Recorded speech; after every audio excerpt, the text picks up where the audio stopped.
Welcome, everybody. We're here again today looking at being your best self with Nathan and Thor. What we're going to talk about next is this idea that you've got to be absolutely in the zone, nailing things 100% of the time, working out almost like an elite athlete at whatever it is that you're doing in order to achieve whatever that might be.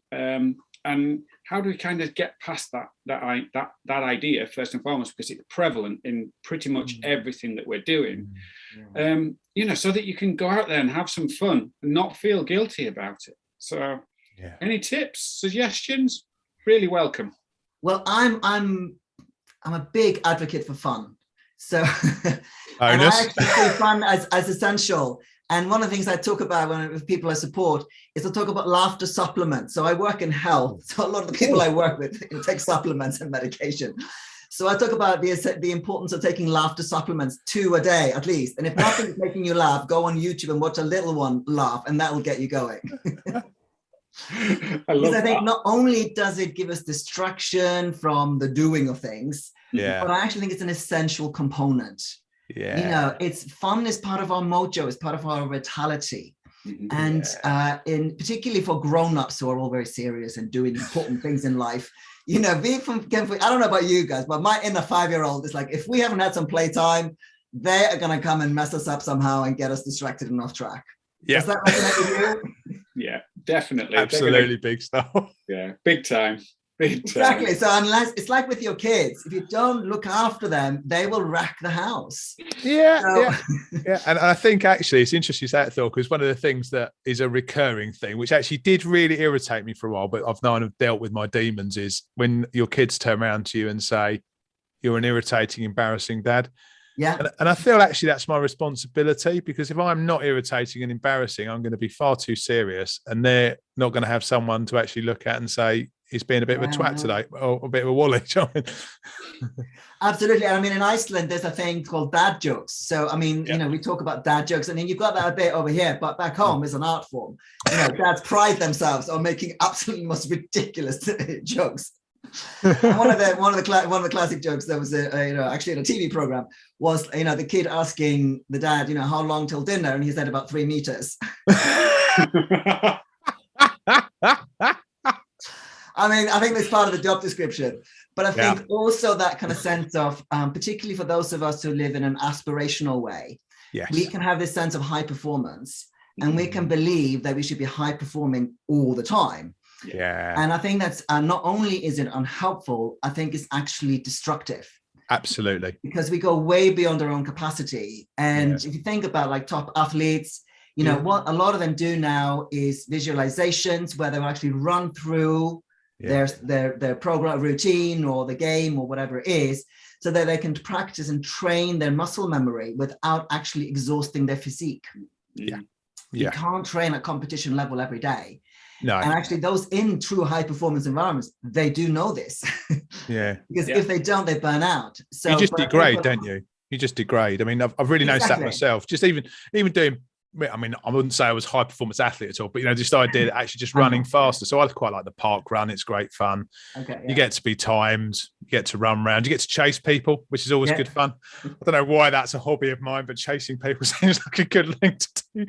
But what I've noticed is, because I've got a friend that I do running with, that actually the slow, steady runs you do are the building blocks for running fast, because it means your body's ready to deal with that stuff, but in a lower stress context. And I think also the warm-up, we forget that psychologically we need to limber up as well as physically, and the cool down, so often what I see we talk about with people is the kind of falling ill when you go on holiday. It's like you've been ramping up, finishing everything off, you're on the, pre-COVID, or now, you're at the airport, about to go on holiday, arrive at your destination, within 12 hours, you're like out with a cold or flu. It's because you've gone and you've been driving at like 100 miles an hour in 6th gear for like the last whatever time. You're then expecting your body to just stop. But if you were to do that with a car, you would just slam the brakes, you would skid and spin into the nearest tree. Exactly. Body's very similar. We need to come down the gears. you know, and so give us that kind of that braking distance.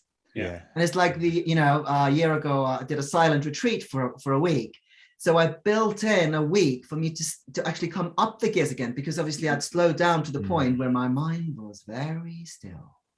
Yeah. And then to get to this level was just impossible. I would just, so I had to gradually build the speed up to the speed that I'm at now, and it's my kind of everyday mode. Yeah. Because if I tried to get into that, day one after that retreat, I just would have been like useless and probably a hazard to people. And it's incredible self-awareness though, isn't it, Thor, that I'm really noticing about what you're saying. It's that ability to self-reflect actually and say, I need to just be really aware of where, and I've used your analogy because I picked it up before about moving through the gears, and it's really something that's resonated with me. Well, I think it's about self-awareness, but I think the other part is education. This is why the clinic I run is all about health and emotional literacy, and why we're a social enterprise, because I genuinely believe that we need to be literate with this as we are literate in writing and reading. So I've, because I was forced, I was just in so much pain, the incentive was great to find my way through it. Pain is a great motivator, so I had a very strong reason to motivate me to learn all this stuff and learn from others who'd figured it out. Because it's not like I split the atom here. This is, this is known information. I just had to actually learn it. But if we don't know it, when we don't know what we don't know, we just keep tripping over this stuff, not realizing, hang on a minute. It's a big piece here that I just don't have the knowledge of yet. Yeah. So Thor, how should we finish this conversation? Whoa. I think first of all, be kind to yourself. And then there's always where it's that compassion. If you are tripping over stuff, if you do realize that you're struggling, first of all, be kind. It's like, okay, even if I don't know what it is yet, there will be some reason for this. And to get kind to yourself. And then to recognize that where you are now is work in progress. Where you will be later on is work in progress. And whatever you're doing is just showing up now is a good place to start. Fantastic. Love that. Awesome. Thank you both very much.